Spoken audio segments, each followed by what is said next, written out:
बिस्मिल्लाहिर्रहमानिर्रहीम। अस्सलाम वालेकुम नाज़रीन, मैं हूँ साकिब बशीर। मेरे साथ मौजूद हैं सीनियर सहाफ़ी सुहेल रशीद साहब। बात करेंगे हम इलेक्शन केस की जो सुप्रीम कोर्ट में जिसकी समाअत थी। इलेक्शन कमीशन ने 11 फरवरी की तारीख दी है कि वो उस को जो है वो इलेक्शन करा सकते हैं। सुहेल रशीद साहब से पूछेंगे कि बड़ी तवील समाअत थी, उस समाअत में कुछ ऐसा भी था कि जो रिपोर्ट नहीं हुआ, कि लोगों को पता चलना चाहिए कि क्या क्या चीज़ रिपोर्ट नहीं हुई, और इलेक्शन कमीशन का जो बदलता रवैया वो क्या था, सदर के हवाले से क्या कहा, तो वो जो चीज़ा चीज़ा नुकात हैं वो सुहेल रशीद साहब से पूछते हैं। सुहेल साहब बताएं कि क्या आज की जो आप ये कहें कि जस्टिस काजी फाइज ईसा की जो अदालत है, उस अदालत में कुछ चटपटी जो है वो खबरें भी होती हैं, तो वो चटपटी खबरें क्या है? देखें, बहुत शुक्रिया साकिब साहब। चटपटी खबरें तो होती ही हैं, लेकिन आज आपने कहा कि वो चीज जो रिपोर्ट नहीं हुई, वो रिपोर्ट जो नहीं हुई वो है इम्पैक्ट। अच्छा, कि आज की कार्रवाई का इम्पैक्ट क्या है।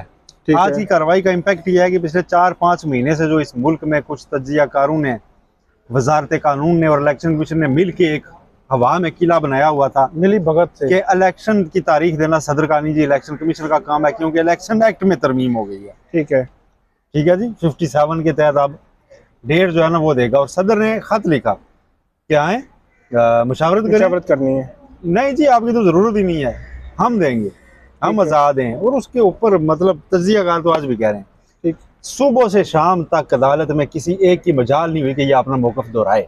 अच्छा जी, ये मौकफ दोहराए। बड़ा मुंह में इस तरह कुछ रख के ना घुंघरियां डाल के इलेक्शन कमीशन के वकील ने बात करने की कोशिश की, सख्ती से सनाब किया गया। अच्छा, और कोर्ट ने बार बार कहा कि आइन की कमांड बड़ी वाज़ेह है कि सदर पाकिस्तान ने ये इलेक्शन की तारीख देनी थी और देनी है। ठीक है। और तमाम फ्रीकेन जो दरखास्त गुजार थे उनसे बड़ा शार्ट पूछा है चीफ जस्टिस ने कि आपका मौकफ क्या है, उस पर है ना, अब आप क्या चाहते हैं। उन्होंने कहा जी तारीख नहीं दी, ये नहीं हुआ, वो नहीं हुआ। उन्होंने कहा जी अगर तारीख नहीं दी तो फिर आप सदर के खिलाफ कार्रवाई चाहते हैं, हाँ, या किसके खिलाफ। उन्होंने कहा जी इलेक्शन कमीशन। कोर्ट ने कहा जी इलेक्शन कमीशन सदर, फारूक नाइक ने कहा सदर का कसूर है। तो जस्टिस सदर ने उनसे कहा कि आपकी party council of common interest में थी जब मरदमशुमारी मंजूर की गई। उन्होंने कहा जी थी। उन्होंने कहा आपने मुखालफत की कि स्टेज पे ना करें, इलेक्शन डिले होंगे। उन्होंने कहा नहीं। उन्होंने कहा फिर आप भी कसूरवार हैं। फिर आर्टिकल 6 का भी जिक्र आया है, कि आर्टिकल 6 भी मौजूद है। और एक दिन जब इलेक्शन की मुकर्रर मुद्दत गुजरने के बाद नहीं हुए होंगे तो डेली जो है ना आइन की खिलाफ वर्जी में गुजर रहा होगा और उसको समझा जाएगा कि आइन मुअत्तल है। तो आइन की मुअत्तली के ऊपर आर्टिकल 6 लगता है। तो चीफ जस्टिस ने कहा कि आज की तारीख में 2 तारीख तक खिलाफ वर्जी अभी एग्जीक्यूट नहीं हुई, 7 तारीख से ये हो जाएगी। तो उसके बाद जो है ना कोर्ट की ये मंशा थी कि जो हो चुका है, जैसे हमने इस व्लॉग में पहले भी आपके साथ एक बार सुप्रीम कोर्ट में बोला था कि बाजार ये लग रहा है कोर्ट चाहती है जो हो चुका है उसमें ना उलझें और इलेक्शन की डेट दें। कोर्ट ने वही किया है। ठीक है। अली जफर, फारूक नाइक, आबिद जुबैरी सारे जो है ना वो इस चीज पे कायम थे। ठीक है कि जनाब अब इलेक्शन की डेट हो जाए तो हमें मसला नहीं है। इलेक्शन कमीशन जिसका सुबह से वेट हो रहा था और वो सुबह से बता भी नहीं रहे थे, और उन्होंने ना कोई तहरीरी जवाब पहले जमा करवाया। अच्छा। जैसे अमूमन होता है कि एक दिन पहले बता देते हैं आप ये करने जा रहे हैं। थे कि माहौल को देखकर अपनी बात की जाएगी, क्योंकि सुबह से बड़ी ऑफ द रिकॉर्ड भी निकलवाने की कोशिश की। सेक्रेटरी इलेक्शन कमीशन के पास रिपोर्टर सारे बैठते रहे बारी बारी, डीजी लॉ हर एक से। नहीं जी नहीं। अच्छा, उन्होंने कहा जी कि बस देखेंगे ये है वो है। अच्छा, तो ये माहौल भी लगा हुआ था कि कुछ जर्नलिस्ट ये डिस्कस कर रहे थे कि शायद इनका मूड नहीं है इलेक्शन का, वरना ये आज तो डेट के साथ होते। फिर ये बड़ा सरप्राइज था कि जब उनको बुलाया गया तो उनके वकील ने आते ही कहा जी कि हमारा 29 जनवरी तक जो है प्रोसेस मुकम्मल होगा, सारा इलेक्शन का जो शेड्यूल दिया होगा उसके तहत। तो फिर हमने 11 फरवरी फैसला किया है कि इलेक्शन होंगे। अच्छा, ये इस तरह डेट आई। हाँ, इस तरह डेट आई हाफ कार्रवाई अदालत की गुजरने के बाद। तो इलेक्शन कमीशन तो कहता था कि मैं सदर से मिलना भी नहीं है, जाना भी नहीं है, और ये उन्होंने चीफ जस्टिस ने पहले ही पूछा कि आपने सदर से मुशावरत की है। उन्होंने कहा जी वो कानून रूप से जरूरी नहीं। उन्होंने उस पर भरमी का इजहार किया तो फिर वो पीछे हट गए। ठीक। फिर उसके बाद जी वक्फा हुआ। उन्होंने कहा जी कि आप जाएं और मुशावरत पे जो है ना सदर से वो करें। उस वक्फे के दौरान इलेक्शन कमीशन का इजलास हुआ। अच्छा, इलेक्शन कमीशन में। हाँ, उस पे कुछ दोस्तों ने तो ये भी खबरें जराये से चलाना शुरू कर दी कि इलेक्शन कमीशन डट गया जी कि साड़ा इस्तेकाल के। अच्छा, मैंने भी पढ़ा एक दफा, तो मैं हैरान हो गया। मैंने कहा ये कैसे हमारा इस्तेकाल है कि हमने करना है। तो जब दोबारा समाज शुरू हुई तो वकील इलेक्शन कमीशन ने कहा जी हमने फैसला किया कि हम सदर से मुशावरत करेंगे। अच्छा। इस पे चीफ जस्टिस ने उन्हें मुखातिब करके रियलाइज करके दोहराया। अच्छा। उन्होंने कहा आप इलेक्शन कमीशन जाएगा सदर के पास। उन्होंने कहा जी, उन्होंने कहा वो आपको नहीं बुलाते, आप फिर भी जाएंगे। अच्छा। आप उनका जाके दरवाजा खटखटाएं अच्छा। और कोई तहरीरी तौर पे करने की जरूरत नहीं है, उनके मिलिट्री सेक्रेटरी को राब्ता करें और मुलाकात अरेंज कराएं। फिर उन्होंने अटॉर्नी जनरल देखा, उन्होंने कहा आप इनकी मीटिंग ये एक खामोश पैगाम था वैसे इलेक्शन कमीशन के लिए कि आपने खामोश पैगाम था इलेक्शन कमीशन के लिए। वजारत कानून और इंसाफ जिसने सदर के मौकफ को सिरे से मुस्तरद किया था कि जी ये तो होना ही नहीं है, ये इलेक्शन कमीशन का इख्तियार है और ये वो बड़ा जनाब। और हमारे तज्जियाकार कुछ तज्जियाकार आज भी डटे हुए हैं। आज भी एक साबिक सेक्रेटरी इलेक्शन कमीशन को मैं सुन रहा था, वो कह रहे थे इलेक्शन कमीशन का इख्तियार है। अच्छा। क्योंकि इलेक्शन एक्ट ये कहता है, आइन क्या कहता है वो फिर जब सुप्रीम कोर्ट ने आज पढ़ाया है बारी बारी ना, तो उसमें फिर आइन के तहत कोई गुंजाइश नहीं थी। तो क्या काजी साहब ने फिर जो तारीख दे दी है, अब तारीख दे दिया और उसे कहा कि नहीं, उन्होंने कहा इस तारीख को फाइनल नहीं हम अप्रूव कर रहे, आप जाएं सदर से मुशावरत करें और फिर डेट के ऊपर एक निकल के आए और हमें बताएं क्या तारीख तय पाई है। ठीक है। और वो तारीख फिर पत्थर पर लकीर होगी। अच्छा। ये इस्लामाबाद हाई कोर्ट के जस्टिस आमिर फारूक वाला फैसला नहीं होगा, ये मैं कह रहा हूँ, उन्होंने नहीं कहा। अच्छा। ठीक है, कि जिसमें उन्होंने कहा था कि बलदियाती इलेक्शन इतने टाइम में हो जाएंगे और आज तक नहीं हुए, तो उन्होंने भी नहीं पूछा। जी बिल्कुल। उन्होंने कहा ये पत्थर पर लकीर होगी और जब आप ऐवान सदर में उनसे जाके मुशावरत करेंगे तो उसके एंड पे तमाम जो पार्टीज हैं उस पर साइन करेंगी और उस एग्रीमेंट की कॉपी हम रिकॉर्ड का हिस्सा बनाएंगे। अच्छा। और हम इलेक्शन कमीशन का रोल अडॉप्ट नहीं कर रहे, लेकिन उसको उस तारीख से इधर या उधर नहीं जाने देंगे। ये बड़ा वाजे किया चीफ जस्टिस ने और उसको बार बार कहा कि ये पत्थर पर लकीर होगी। अब वो ऐवान सदर में आज की तय पा जाएगा और उसके बाद आज कौन कौन एक्सपोज हुआ है? आज पूरा सिस्टम एक्सपोज हुआ है। देखें सदर भी तो एक्सपोज हो गया ना, सदर ने भी तारीख नहीं दी। सदर ने तारीख नहीं दी।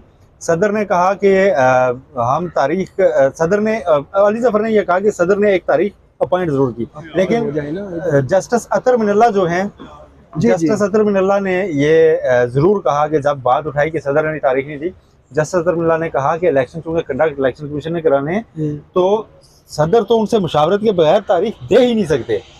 तो सदर ने जब मशवरे के लिए लिखा तो मुशावरत करें, तो आपने कैसे उससे इनकार किया है? ठीक है। फिर जस्टिस अतर मिनल्ला ने एक आज सबसे बड़ी मजे की जो बात है, सब कहते हैं ना इनकी खिलाफ वर्जी पे सुप्रीम कोर्ट इलेक्शन कार्रवाई करे।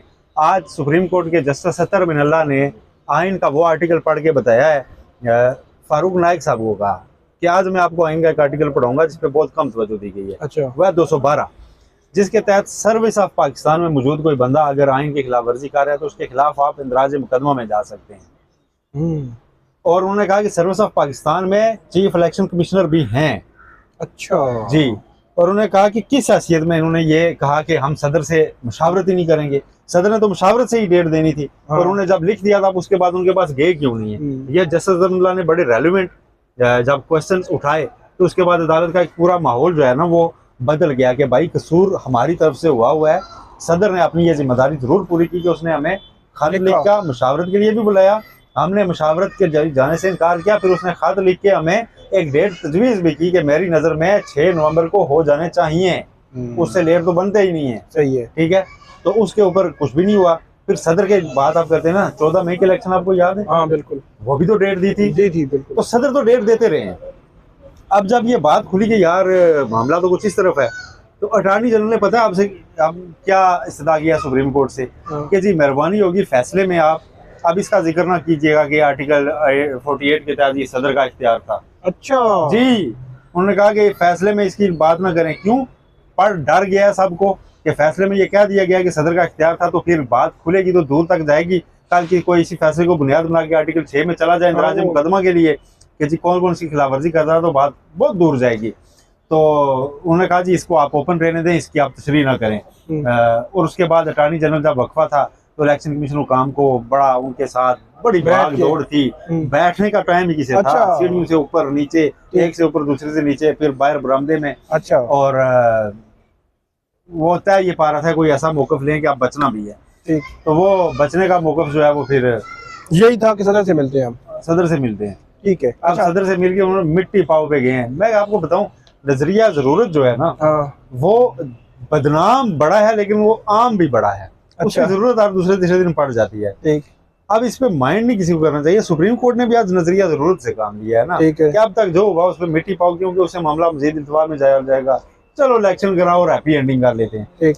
पाकिस्तान में फैसला पसंद वो किया जाता है जिसमें सारे फरीक राजी हो जाए। ठीक। सारे फरीक अगर आमादा खुदकुशी पे हो तो कोई अच्छा फैसला होगा। ठीक है। अब आइन जो है उसमें ठीक है, इलेक्शन नहीं होना बहुत अच्छी खबर है। बज़ाहिर सुप्रीम कोर्ट ने आज लोगों के जज्बात की तर्जुमानी भी कर दी है और ये कहा है कि इलेक्शन हो जाए, जो कुछ हुआ लेकिन जो अब तक हुआ था उसको किसी न किसी फैसले में डिक्लेयर करना लाजमी था कि किस किसने गलत किया और आइंदा इसका रास्ता ना हो। आज के बाद ये रास्ता ये भी खुलेगा कि कल को फिर कोई ऐसी निगरान सेटअप बना के आईनी मुद्दत में इलेक्शन नहीं और आगे जाए, तो उसके लिए फैसले में डिटरमिन करना जरूरी है कि किस किस की गलती थी और किसने ये करना है, तो ताकि नेक्स्ट 5 ईयर के बाद हम फिर दोबारा ये देख ना रहे हों। बिल्कुल, ये खाली इतना कह देना कि मुल्क को आगे बढ़ाना चाहते हैं इसलिए छोड़ोगे किसने क्या किया और इलेक्शन करा लो, ये डॉक्ट्रिन ऑफ नेसेसिटी है।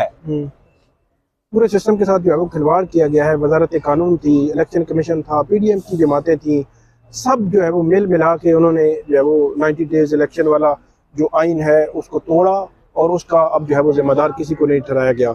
बहुत शुक्रिया सुहेर रशीद साहब, आपने बड़ी तफसील के साथ बताया कि इम्पैक्ट क्या है, एक्चुअली क्या था और सुप्रीम कोर्ट को क्या क्या सुप्रीम कोर्ट ने किया, और बहुत अच्छा तर्जुमानी भी की, लेकिन बहुत कुछ करने का भी है। देखते हैं कि कल अब फर्दर इस केस में क्या होता है, कल भी अपडेट करेंगे नाज़रीन आपको। आप हमें फीडबैक जरूर दीजिएगा। अल्लाह हाफिज़।